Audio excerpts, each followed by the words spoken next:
আসসালামু আলাইকুম ওয়া রাহমাতুল্লাহি ওয়া বারাকাতুহু। সম্মানিত মরহুম হুমায়ুন ভাইয়ের আত্মীয়বর্গ, সম্মানিত ওলামায়ে কেরাম, আমরা শুকরিয়া জ্ঞাপন করছি যে আমাদের একজন প্রিয় মানুষের তার দাফন কার্যে আমরা অংশগ্রহণ করতে পেরেছি। একটি হক মুসলমানদের, সে হকে আমরা অংশগ্রহণ করতে পেরেছি। এই জন্য মহান আল্লাহ তাআলার দরবারে শুকরিয়া জ্ঞাপন করছি, আলহামদুলিল্লাহ। আল্লাহ তাআলা আমাদেরকে সতর্ক করেছেন, আইনামা তাকুনু ইউদরিকুমুল মাউত।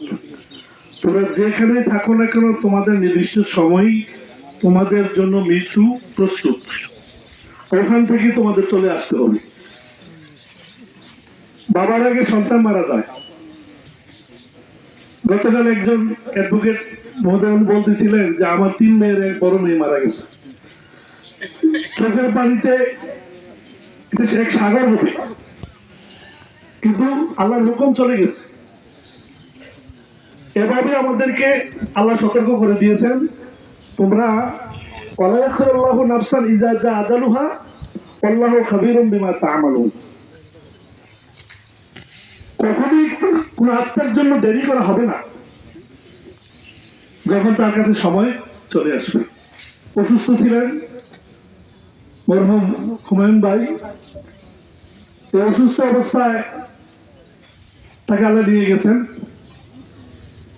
আর অসুস্থ অবস্থায় মারা যাওয়া, আমরা অনেকে বলে থাকি যে তার পাপের শাস্তি, আস্তাগফিরুল্লাহ। এটা তো হবে না। আল্লাহ কেন কি কারণে অসুস্থ দিচ্ছেন আল্লাহই ভালো জানেন, কিন্তু আমরা কেন এগুলো আবিষ্কার করি? অসুস্থতা তার গুনাহের কারণ, আল্লাহ হাদিসে বলছে অসুস্থতা গুনাহের কারণ।